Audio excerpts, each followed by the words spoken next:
안녕하십니까. 2025년 2월 20일 목요일 신조의 쿨톡 시작합니다.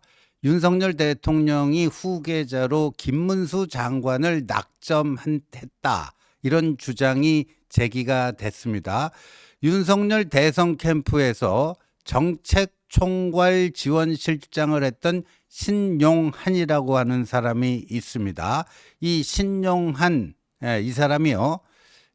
어저께 고발 뉴스라고 하는 유튜브 채널에 출연을 해서요.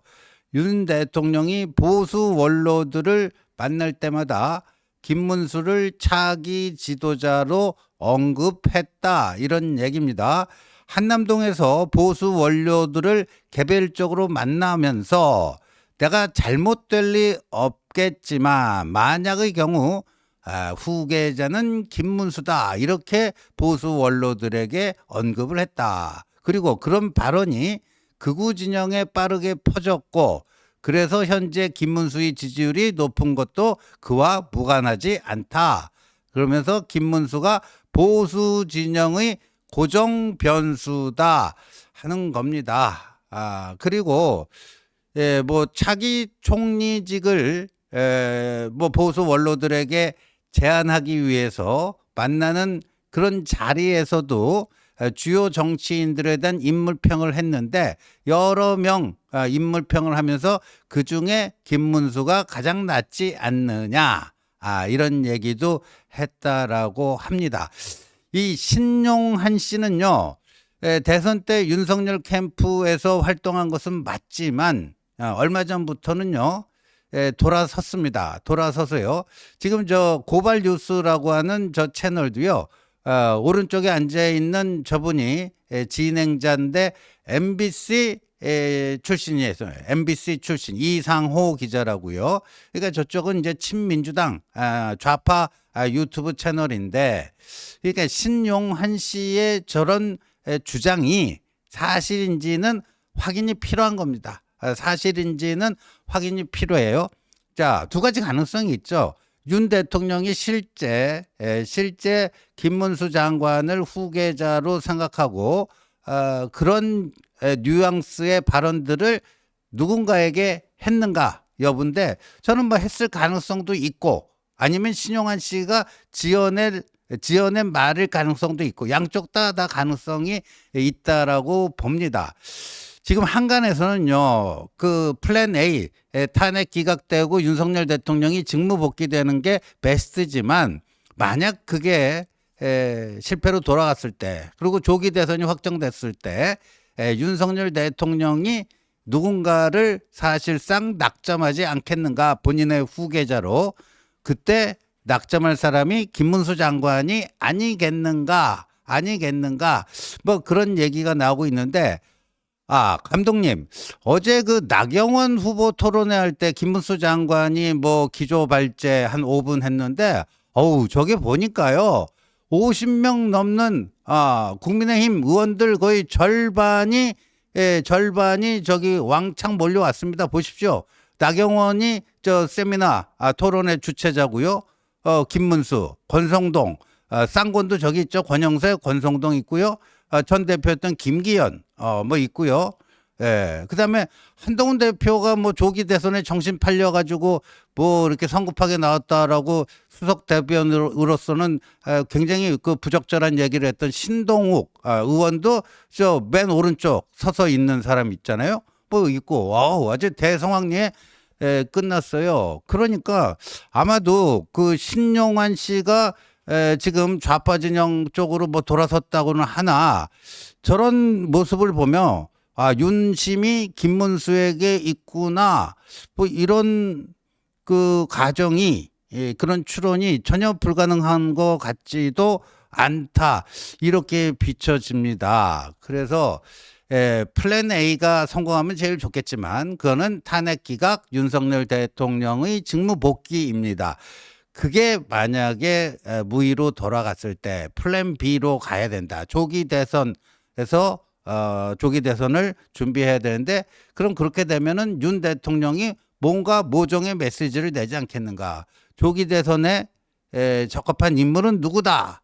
사실상 누군가를 지목하지 않겠느냐. 그러면 그때부터 이른바 윤석열 대통령의 상황 정치가 시작되는 거 아니냐. 뭐 이런 분석, 이런 전망도 있는데 이 신용환 씨가 이런 주장을 펼쳤고요. 그리고 국민의힘에서는 뭐 이른바 의원들 사이에서 뭐 김문수로 가야 되지 않느냐. 뭐 그래서 저렇게 김문수 장관이 온다니까 50여 명의 국회의원들이 몰리고 뭐 이런 현상들이 나타나고 있습니다. 나타나고 있는데 자, 그런데요.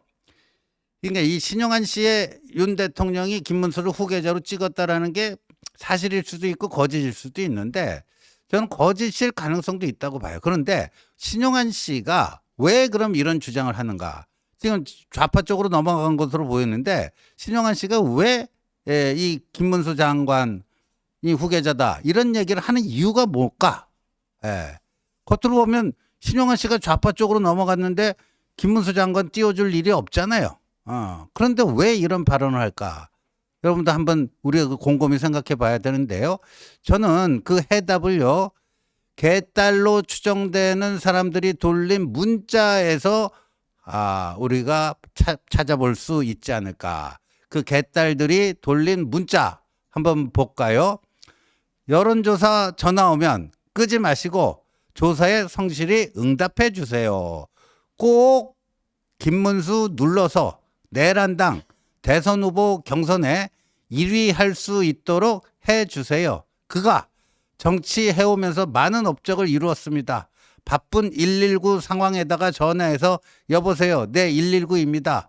나 경기도지사인데 네 무슨 일이시죠? 아니 나 경기도지사라니까 김문순대라는 엄청난 별명을 놓으셨습니다. 저렇게 비꼬기까지 했는데 저게 이제 개딸들이 제명인의 마을 있잖아요. 제명인의 마을이 개딸들 커뮤니티, 인터넷 커뮤니티 아닙니까? 저기서 저런 글들이 돈다는 거예요. 개딸들이 이 여론조사 전화 오면 끄지 말고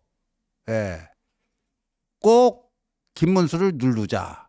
이게 뭐예요? 이른바 소위 말하는 개딸들의 역선택이에요. 개딸들의 역선택. 그리고요.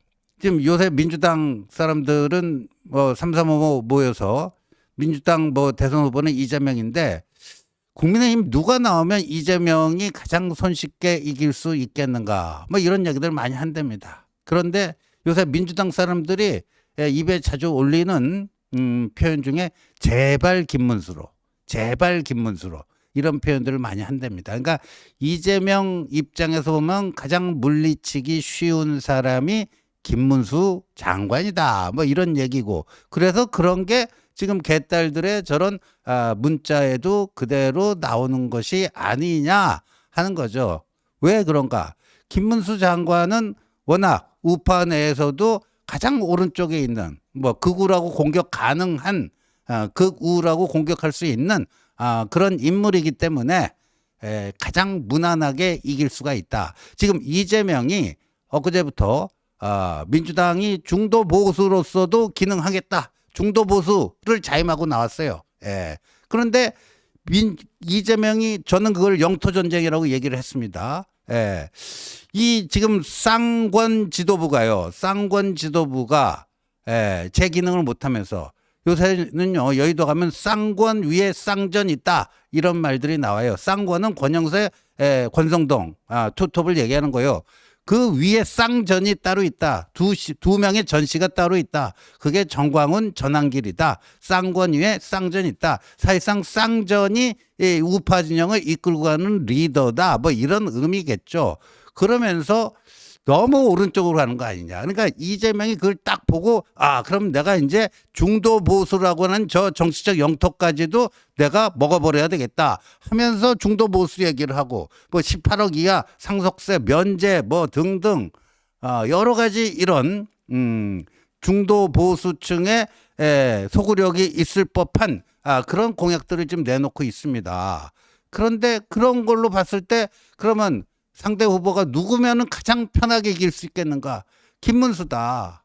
김문수다. 그래서 개딸들이 저런 문자를 돌리고 있는 것 아니냐. 그런데 참 묘하게도 윤 대통령이 김문수 장관을 뭐 후계자로 가장 마음에 생각하고 있다면 이재명의 그 계산과 윤 대통령의 판단과 묘하게 맞아떨어지는 거 아닙니까? 서로 다른 배경과 목적의식 속에서 판단한 거지만 윤 대통령도 김문수가 하면 좋겠다. 이재명도 김문수가 내 상대로 나오면 좋겠다. 여러분들 이걸 어떻게 설명할 수 있을까요?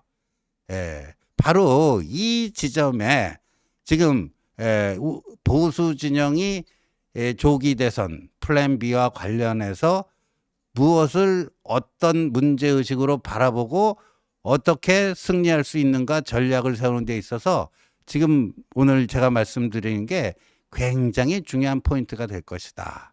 이렇게 생각이 됩니다. 여러분들도 한번 차분하게 생각해 보시기 바랍니다. 시청해 주셔서 감사합니다.